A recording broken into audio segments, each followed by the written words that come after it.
So I have three things, one statement, two questions, all related. I spent so much of my childhood, teenage years, young adult years, looking for and needing and wanting the perfect person and wanting love and support and upliftment. And it has been phenomenal through your work and discovering the whole time what I was looking for was just me. Yeah, and once you find me, then you'll meet up with somebody else who has also found me, and you'll have a really good time together.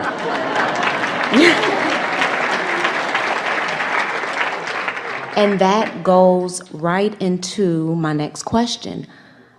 I have such a wonderful relationship with myself. It's just awesome, every day, all day. So I have a wonderful relationship with a partner who has a wonderful relationship with himself all day, every day. And together, it's just awesome. So why, Abraham, do I allow myself to get more out of alignment, buttons pushed, and so mad at him more than anybody else in my life? What is that about? It's madness. Yeah. What it is, we'll just say it in terms of the laws of the universe. It's past expectations that you haven't worked all the bugs out of. In other words, as you're visiting with us here, we can feel that you know what you said to us. In other words, you get it, that alignment with who you are is first and foremost, and you know the benefit of being tuned in, tapped in, turned on, and how good it feels to have your feelings be unhurtable and shock absorbers. In other words, to be in that place of expecting things unconditionally is a really nice state of being, but it's also something that you have to practice and tune to all the time. So sometimes things happen that are contrasting in nature. We said to some a few days ago that sometimes the very contrast that you're very sure you could live without is on your path to where you really want to be. Yes. And so sometimes you're clarifying things that you really care about in your relationship through that, and by that we mean you're working the bugs out of your vibrational resistance. And so this is why we were so emphatic in the last segment when we are saying to you, accept that you're on your path and you're wherever you are on your path and you're looking for the path of least resistance that you can find, but don't ask yourself to be all the way to where you think you should be or even to where you think you want to be. Accept that where you are is all right and just do the best from where you are.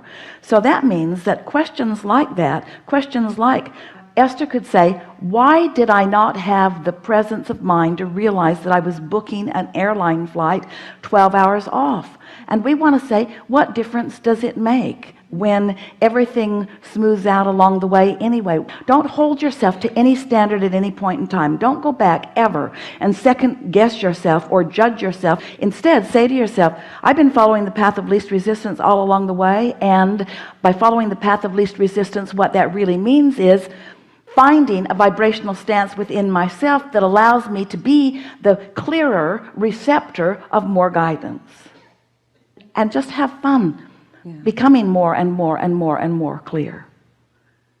How do you know what you want if you don't live some of what you don't want? And people who push your buttons the most are the people that you have the most desire around. In other words, if somebody you didn't know called you and said, hello, you don't know me, I'm just calling to tell you that I'm not ever going to call you again, you'd say, alrighty then. But if someone you really care about says that to you, you have a different feeling about it because there's more desire that is there. That's just part of that balance of knowing what you want and figuring out how to hold yourself in the vibrational frequency of what you want. There's another piece. And this is really worth thinking about. If you've been listening to us for a while, have you? Yes. You've heard us say this in a lot of different ways, but never as clearly as this. Receptive mode is everything. You've been hearing that all day today. The way that you establish and practice and maintain and own your receptive mode is by your broadcast mode. So when you're mad, think about what you're doing to your receptor. You're blocking yourself from the receiving of everything you want, and that's why you're mad. You're mad because of the blockage that you are doing in that moment, not because of the behavior that you are using as your excuse for being mad. So if somebody's yanking your chain like that a lot, what you want to say, your chain to be yanked is a better way of saying that. What you want to say to them is, oh, you are really helping me fine-tune here. You're really helping me tune myself into the receptive mode, because I can feel that right now, because of what I'm blaming you for, I am nowhere near what I really want. And so you're going to help me be a really good tuner. And that's really different than saying you're going to adjust your behavior and give me a smoother ride. Yes. Hey, what about that? Do you really want a smoother ride, or do you want someone who helps you be a really good tuner? Because if you're looking for a smooth ride, then you better narrow the scope of people that you're around, because there's not that many that interested in giving you a smooth ride. And so now you're just sort of practicing something that you can't sustain. Where if you're saying, ooh, I really like being with you because you cause me to have to really focus myself into alignment with who I really am. And oh, those are the best people for you to spend time with, because people who are compliant, people who just cave into anything you want, they don't give you an opportunity to practice your vibration. They don't call forth from you clarity and focus. And clarity and focus is the name of the game. Since you live in a universe that is attraction based, don't you want control of your vibration that's calling everything to you? And how are you going to get control of anything? So the people that you think you want to hang around with, those compliant, sweet people that just do whatever you want all the time, so you never have to do anything about focusing, because you don't have to focus. All you have to do is just observe the good stuff that's around you. They don't help you very much.